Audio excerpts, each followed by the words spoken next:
Texas Venom Experience. What we're going to do is we're going to go through, we're going to show you some of the snakes that you can find in this area and some that you can find in other parts of the state as well.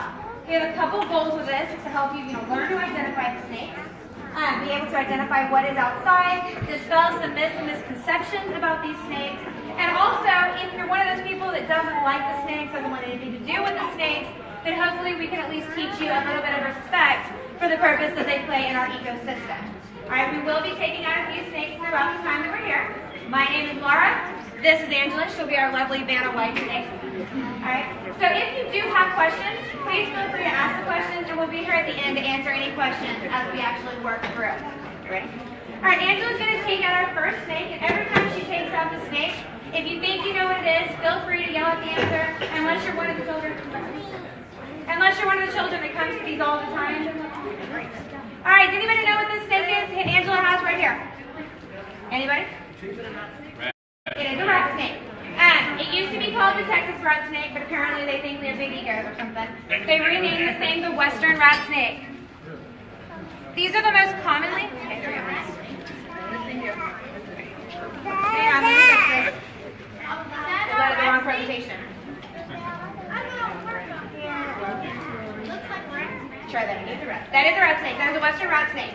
That's the most commonly encountered snake that you're actually going to see in the state of Texas. This is what most people end up coming across. They always think it's something else, of course. But this is a rat snake. Can anyone tell me another name that these guys are often called? A chicken snake. They are very often called a chicken snake. Anybody care to take a guess as to why they're called a chicken snake? Very good. They eat chicken eggs. They are very often found in chicken coops and bird coops, which does lead to a lot of their deaths because people don't want them eating their chicken eggs.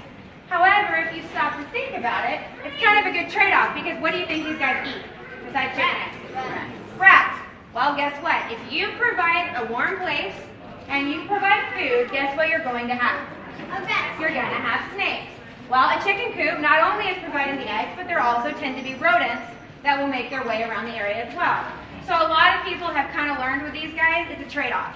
Let them eat a few eggs in exchange for the rodents and things that they're keeping out of your chicken coops. All right, so if you see one, please, let them live. They do serve a purpose. They do eat rodents. They do kind of help protect us from those things. Unfortunately for these guys, they have three things that they do, that they possess, all right, in order to try to scare off predators. Those three things are what often cause their death. When we look at some of these venomous snakes, you're going to see those same adaptations, and you're going to see why these guys are often mistaken for other snakes. The first thing this rat snake has, look at the color of the pattern here. What do you think he uses that for? He uses it to make it look poisonous. Not poisonous. What do you use this for? Okay, we got children cheating here. These are vendors' children. That's all right. It is used for camouflage. Front row doesn't count. Yeah, it is used for camouflage. All right, what we have is, you see, we have the brown colors, which obviously help them blend into the trees and the ground. And then the pattern actually helps them blend in with the leaves, because rat snakes love to climb. They can actually climb right at the side of a brick wall. You see videos of snakes going around a tree to go up. They don't have to do that. They can climb straight up the side of the brick wall, straight up the side of a tree. So they're very often found climbing. So they use this camouflage to keep them safe. Another adaptation you can kind of see in this picture up here with the snake with the mouth open. They have that threat display. If you come up on them and they don't have the opportunity to run away, they will open their mouth and try to scare you to back off. They will also rattle their tail. They don't have a rattle on the end of the tail. And spoiler alert, all of the snakes will rattle their tails. They don't need a rattle. That is an adaptation that all the snakes have in order to make noise, to scare off predators, to distract the predators. So that is a very common adaptation. We tend to associate it with rattlesnakes because of the added advantage. So again, our rat snake has the three things. They have the camouflage, they will do the open mouth rat display, and they will rattle their tail. So as we look through the venomous snakes that we're going to look at today, I want you to watch for those same adaptations so you can understand why this poor rat snake tends to meet his demise at the end of a shovel a little too often. Oh, thanks. Just what I've always wanted. You're welcome. All right. When Angela takes out the next snake here, all right, tell us what you think this one is. Those of you that have seen the show, don't spoil the surprise.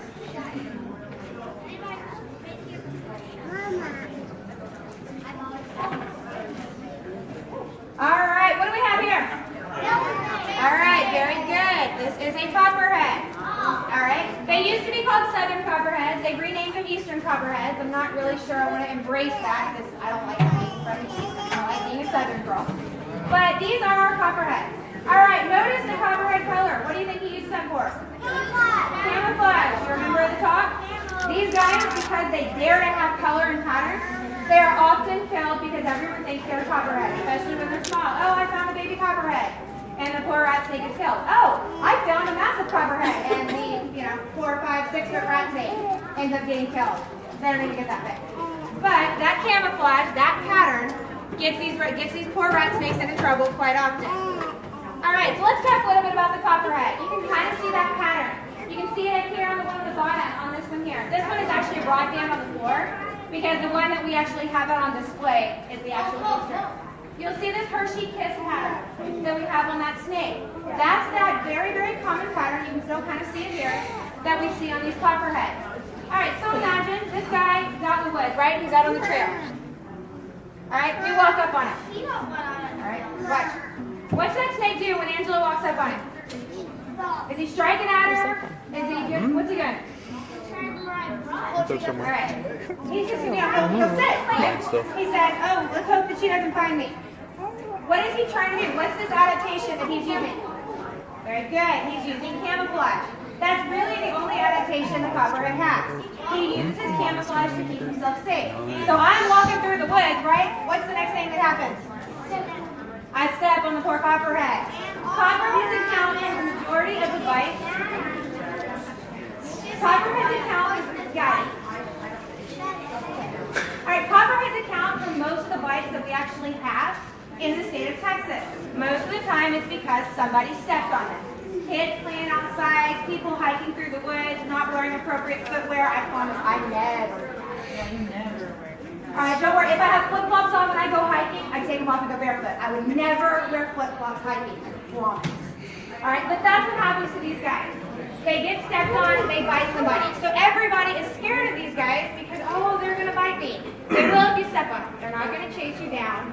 But they use camouflage, and unfortunately for them, most of the time, that camouflage works a little too well, and these guys get stepped on. Alright, what do you think these copperheads eat? They eat rats, and then there's one other thing they actually really, really like to eat. I'm about to try.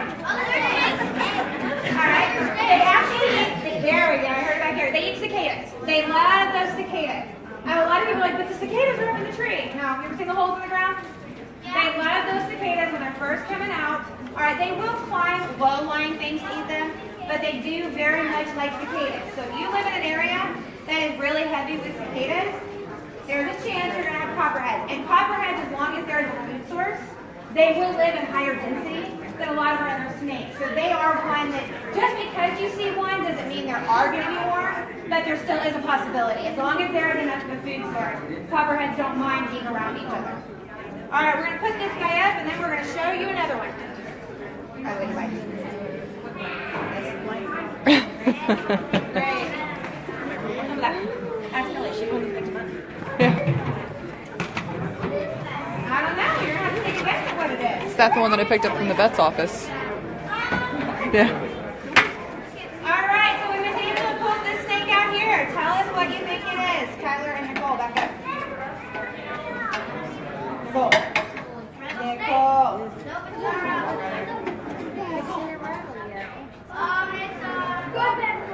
All right, you're cheating. Look at the lid.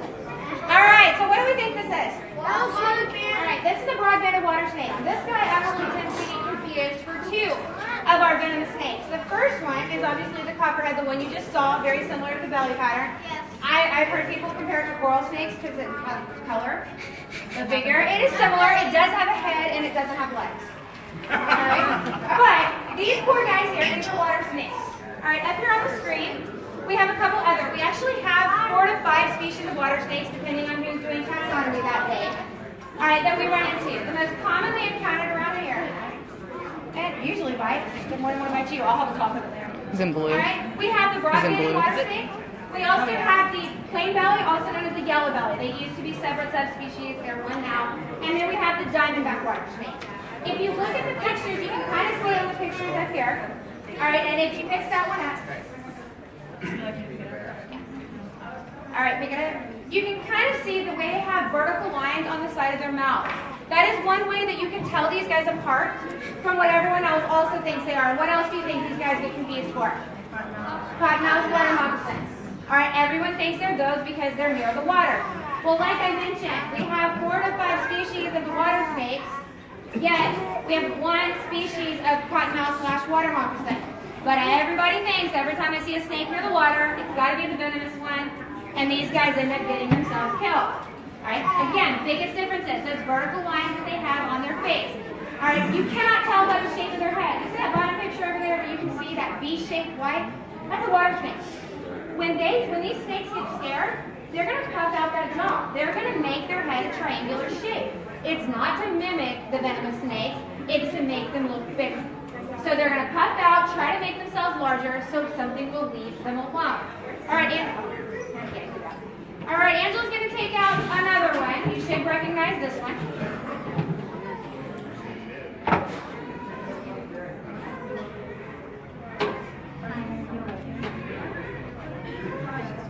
All right, what is this lovely? All right, this is our cottonmouth/water moccasin.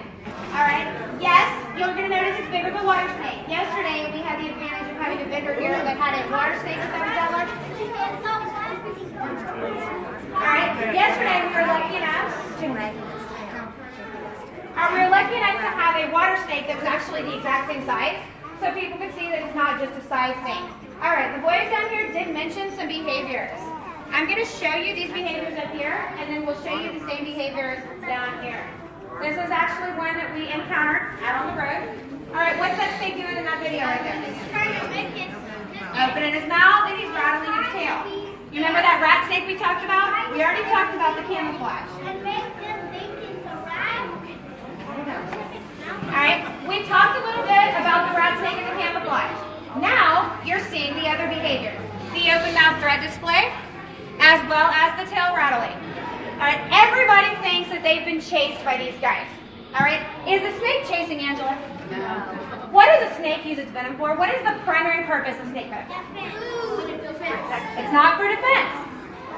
It is for getting food. Very good. The primary purpose of snake venom is for them to kill their prey. We have our constrictors, right, that wrap around like the rat snake. It's going to wrap around its prey, squeeze it until the heart stops, the prey dies, they eat it. The venomous snakes use their venom for that purpose. They bite the prey, they inject the venom, it starts the digestive process. The prey dies, the snake eats the prey. Can he eat Angela? No. So what good would it do for this snake to inject venom into Angela? No. Right, it's useless. So do you think that's what he wants to do? No. No. Now, if she walks up and grabs it, what's he going to do? Okay, try it. It's worth a try, right? All right, but so what he's going to do, now the water snake's more likely to run. Why do you think that water snake's more likely to run from me than him? Okay, the water snake, does he really have a very good method of defense against me? No. But this guy, he knows that he's got a little bit. So most of the time your venomous snakes are more likely to stand their ground as compared to the non-venomous snakes. That's one reason that people automatically assume that they're more aggressive. The other thing is, all right, so I'm here, here's the snake, there's the pond. Where does that snake safer, there or there? So if I walk up on him, where does he want to go? The pond. The pond. He's not coming after me. He doesn't care where I am. He's going to where he's safer. All right, the other thing is, all right, have you ever passed somebody in the hallway, right? You walk up and you're kind of doing this because nobody can figure out which side to pass. Insert panic human and panic snake. Now nobody knows what's going on and everybody's going every which way. I can promise you, if you aren't scared of a snake, you'll never have a snake chase you. Because when you walk up on the snake, you're not going to panic. So even if the snake panics, you're going to watch it crawl away and laugh. So that's why it's always the people that are scared of snakes that have that perception they've been chased, because they panic, they start running. Well, let's say I'm walking, we panic, the water's over there, and we both run that way. Well, guess what? I'm going to outrun the snake. So now the snake's crawling, I'm running. What if someone thinks happening? They're being chased. No, the snake's just going to safety. All right, so that's one thing we can get rid of. These cottonmouths, they don't chase people. That doesn't make any sense. Chasing her doesn't make any sense for this guy. All right, he's not going to eat her. He just wants to get away from her. With these guys, oh, okay. All right, he's very, very friendly. A lot of people also automatically assume when they find a snake in the water. Get a problem? Okay. All right, everybody assumes that when they find a snake in the water, it's got to be a water moccasin. That's why even I call them cottonmouths much more often than water moccasin, because that idea of water moccasin is very misleading. All right, water snakes are going to spend their time in the water. They eat what is in the water. They eat fish, they eat frogs, they eat toads. They're going to dive into the water. They're going to spend a significant amount of time. They will swim around in lakes and ponds. The cottonmouth eats what utilizes the water source. They will eat some fish, but they hunt in shallow water. They will eat frogs and toads, but they will also eat small mammals. So they're going to utilize the stuff that comes to the water to actually drink, to be in the water. So these guys don't live in the water. I'm not saying they won't get in and swim. All of your snakes will get in the water and swim across a body of water. But if you come across a snake that is truly out swimming around in a pond looking like it's having a good old time in the water, chances are it's one of our species of non-venomous water snakes, not our lovely cottonmouth over here, our very friendly cottonmouth over here. Some of you may have noticed the mark on his side. He actually bit himself. So that's actually a sign. So while they're not going to die from their own venom, it will, what it causes, like a little bubble that'll bubble up and knot up, and then that will shed out after the next few sheds. But that's actually what that was when he bit himself. I'm not saying they're the smartest people. All right. All right, I'm going to talk to you now about a couple snakes we don't have here. One of the reasons is these guys are very, very difficult to keep in captivity. They're a specialized feeder, and they also stress out very easily. You can kind of see in the first picture here, look at the head of that snake. You see frog legs sticking out of his mouth. This was a relocation call I went on. When I got there, the snake was eating a Gold Coast toad. That is their primary diet, are frogs and toads. So we don't keep them in captivity even for this because it's just too hard to find feeders for them. But they're really neat animals. The second picture over there, that snake is not dead. That snake is actually playing dead. Hognose snakes have two adaptations that they actually use in order to keep themselves safe. The first one,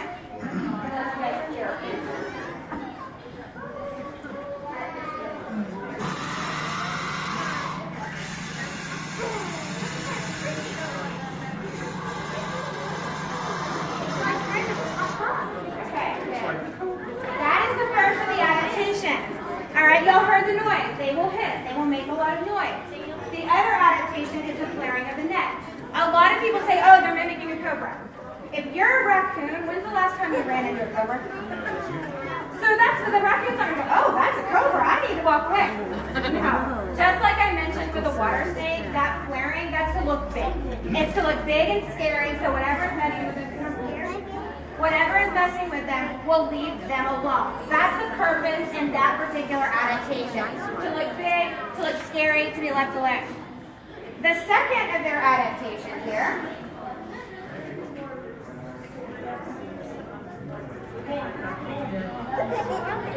Alright, that is them playing dead. So if the first adaptation doesn't work, they'll actually flip over like this, they'll start to musk. You know what musk is? Alright, it's gross. If you're a predator and you pick it up, get down your mouth, right, you're spitting it away, you smell that, it smells dead, you're walking away. Alright, they will also stick their tongue out, they're known to even bleed from the mouth. If you pick them up and flip them over, they're flipping right back open. So they're the drama queens of the snake world. They're really cool species. We do have western hognose that you'll see in the hobby because they're more rodent eaters. So if you like the hognose, you can get the westerns, but I hate to break it to you, they're not doing this in captivity. Once they realize that humans aren't out to hurt them, they're going to stop with this particular behavior. But they're really neat animals. They're often mistaken to be cottonmouths and everything else, but they're really cool. Alright, one more snake to show you here that we don't have with us right now is a king snake. Alright, king snake, what's happening in that bottom picture down there? Copperhead. King snakes are the snakes to have around if you don't want snakes. We had a guy one time that called, alright, because he had a lot of copperheads on his property, and he's like, I'm being overrun by copperheads, I need these things gone. And so a joke was made that sounds like you eat a few king snakes. Oh no, I killed all of those. Now you have copperheads. Alright, some thing that a lot of people don't understand, that balance in the ecosystem. King snakes are snake eaters. They eat other snakes. So we keep them out here and they keep the rest of the snake population under control. They create a balance. They're amazing animals. We have two species around here. We have the speckled king snake and we have the prairie king snake. If you travel around Texas, you're going to run into several other species of king snake. Really neat animals. They will take to rodents in captivity just fine. They will eat rodents as well, but they are primarily snake eaters. King snakes are cannibalistic. They will eat other king snakes as well. They don't care. They'll eat feeders. King snakes are they're very strong feeders. All right, ready? Alright, we've got another cool snake to show you, and I like this one because it's very different from a lot of the snakes we've seen. A lot of them we've seen are going to be out more at night. Alright, they're a little more laid back. This guy, anyone know what this is? Any guesses? Alright, this is a coach whip. Coach whips are really neat snakes because they're out during the day. They're a diurnal snake. They're out during the day, and they hunt very, very differently than the rest of our snakes. Notice how big the eyes are on this guy. And in the bottom picture, you can actually see the way they're standing on the ground. They hunt with their eyes. Rather than by smell and eat, like most of our animals, they actually see their prey. And they hunt by watching and stalking their prey. They're really neat to come across. They're one of the fastest snakes that we actually have. They average about 4 miles per hour when they're darting around. But they're really cool because when you come across them, if you've ever tried to catch one, it's quite comical. Because you can reach for it here, and that snake will be behind you looking at you before you figure out what happened. They don't tend to run. They just tend to kind of bounce around because they're like, no, you can't get them. I watch them go up a tree, you reach to the tree, and then they're in that tree behind you. So it's actually hilarious. The only reason Angela managed to come across this one is he played dead. And so she actually thought it was dead, picked it up, and was just playing dead. But they're really, really neat animals. Like I said, lightning fast. Usually it's the one, well, I don't know what it was. I only saw the tail. It was probably a coach whip. We have coach whips and racers, but again, they're very quick, but they're out during the day, which is something that's neat, very different from other snakes too. And Buzz looks like a black mamba. All right, Moose kind of like one too, to be honest with you.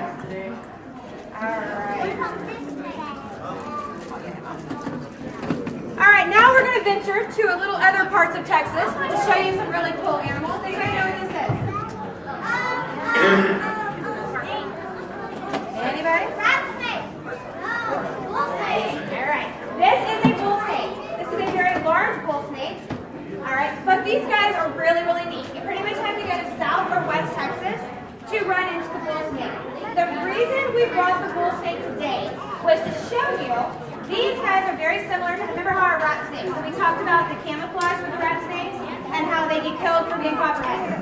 The open mouth display looks like the cottonmouth. They also tail rattle that the cottonmouth does. Well, these guys have a really neat adaptation that unfortunately gets them killed as well. And I'm going to play this one for you, and this is everyone that you're listening to the sound for this one.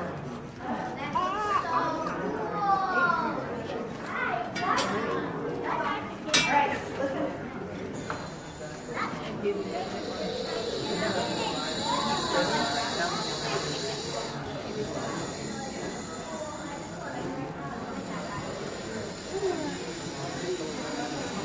What does it sound like?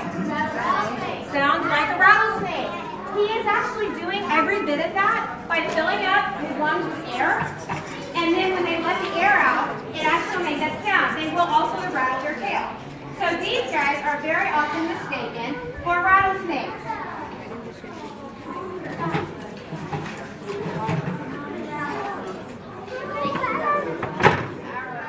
We're going to show you a rattlesnake.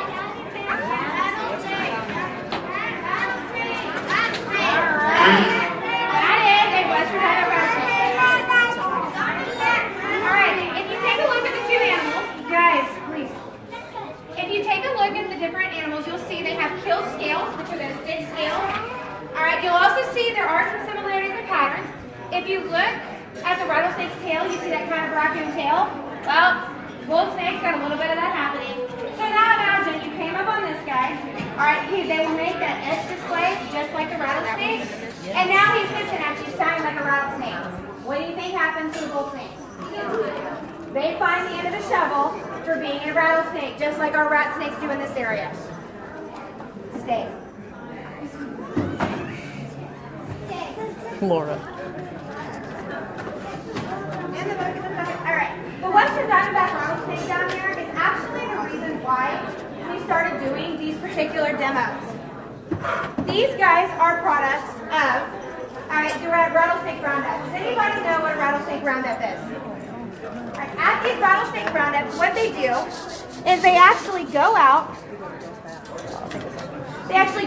And they collect these animals.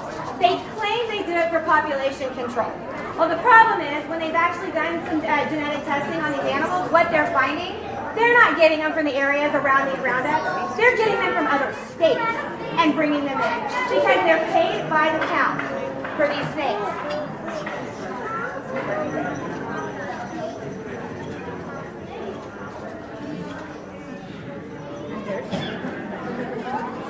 And for those of you that are looking at the displays and the animals, if y'all don't mind, get it quiet for just a couple more minutes so we can finish the show because my teacher voice is about to go out.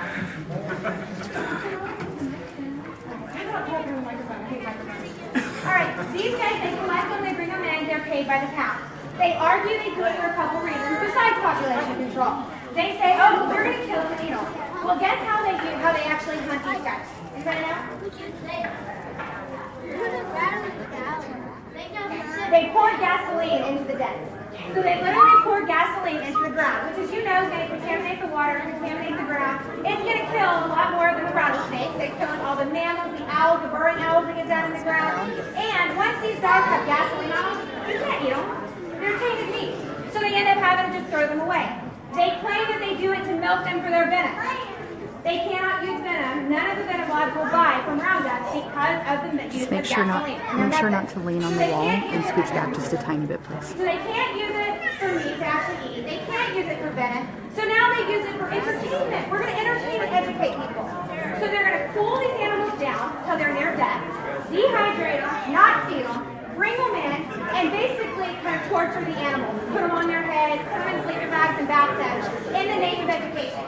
Well, we're showing you a live animal here. This is a captive red snake. He was not collected from the wild. He was born and raised in captivity. He had water. He gets food. He's completely, just as bored as we all are in this room right now. All right, but when he goes home alive. He gets to continue to eat, drink, and live to do another show. So we don't have to go and use inhumane hunting methods and torture the animals in order to bring them out and entertain you. Are you being educated?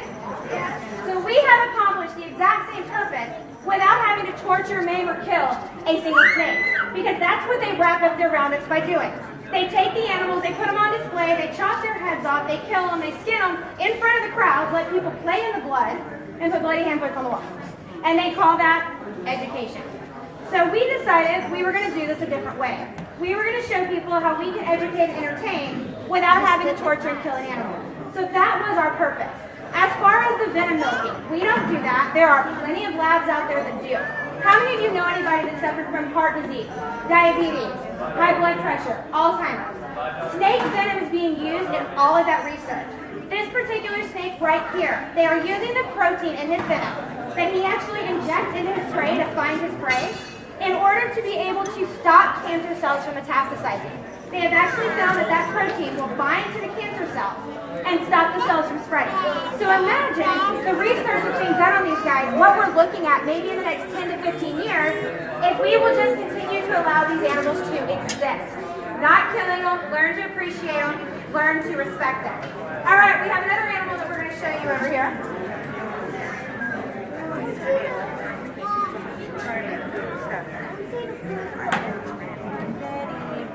All right, this snake we brought because we are in Conroe, and you guys are the lucky people in the state of Texas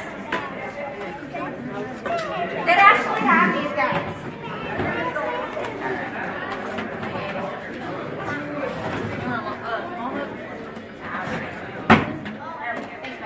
This is a canebrake rattlesnake, also known as a timber rattlesnake, also known as a velvet tail rattlesnake. These are a state-protected species. They are threatened in the state of Texas due to human encroachment, us building too many houses and things like that. Gentlemen, back up. All right, these guys here, you can't touch them. You can't stop them. You can't harass them. You can barely even take a picture of them if they're trying to crawl away. If you find one on your property, you have to call a game warden. We can come remove any of the other snakes that we've shown you today, not these. These snakes have to be removed or given permission by a game warden to be removed. Because, again, they're worried about the numbers. All right, kids that are on the floor, everyone take one big step back for me, please. All right, one of the things you're going to notice about this snake as compared to the other rattlesnake. All right, we say there's a rattlesnake, but what do you not hear? Yeah, I know the other one didn't rattle much. That the animal has no reason to. Because why do rattlesnakes rattle? When they're scared. So these guys, yes, they've been in captivity a while. They're not really scared of us. But as a species, these guys just don't rattle. They will some, but they're a much quieter predator. They're an ambush predator. They tend to kind of lay on the side because would it make much sense for him to rattle while he's hunting? No, because that'd scare the prey away. So again, they're very neat animals. If you come across one outside, feel very lucky. I'd like to find one that didn't first find it hard. But hopefully one day, I will get lucky and we will get to see this amazing animal here. Alright, I've got one more snake I want to talk about. Alright, one more we don't have here, but I want to talk very briefly about the coral snake. Just a couple tidbits for you guys to know about the coral snake. One is, if you've ever heard the rhyme about the color, please forget it. Like seriously, you don't need to know it. If you can't identify that snake and it's a brightly colored snake, what do you need to do? Leave it alone. Walk away. Another tidbit of information is guess what we don't really have in this area? Milk snakes. So the whole being able to tell them apart, if you run into a brightly colored snake around here, guess what you found? Coral snake. If you're a gardener, you're going to run into these. Guess how to protect yourself? Wear gloves. Alright? A lot of people think that's because they have to chew on you. That's not really accurate. They have fangs. They have fixed fangs. They're just really small. But if they bite you, it's not going to be a good day. Now, the other thing is, oh, but they stopped making the antivenom. And guess what? Who cares? They very, very rarely actually use the antivenom in the treatment of Texas coral snake bites. Yes, you go to Florida, you get bit, they're going to use it. But here, the actual effects and the pain from the antivenom is bigger than the effects and pain from the coral snake bite. So even with kids, they're very unlikely to actually utilize the antivenom with these guys. So it doesn't really matter. You don't have to, you're not going to get treated, so don't worry about the fact that, oh, but they don't make it. They'll go to the hospital. There's still going to be other methods of treatment, but they very rarely use the antivenom. If they need it, it still exists. The zoos have it, the hospitals have it.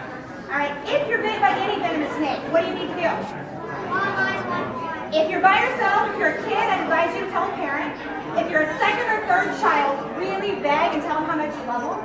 Because it's not the snake bite that's the problem, it's the hospital bill.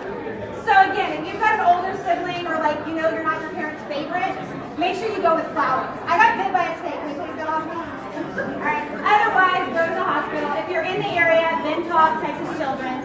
Go to the hospital, ask for Dr. Green, you'll get the best treatment. And as long as you didn't get bit on the end of your finger, you'll be able to continue to give high fives. That's high fours. Alright, if you see a snake outside and you don't know what it is, what do you need to do? Walk away, leave it alone. You hear a rattlesnake, what do you want to do? Walk away. Walk back the direction you came from. You don't want to step on the rattlesnake. Alright, keep yourself safe, keep the snake safe. Everybody can learn to coexist. Alright. Alright, before you guys leave, we are nonprofit, we are volunteers that do this, again, for the purpose of education. We do accept donations, it is not an obligation. We hope, if anything, you leave educated.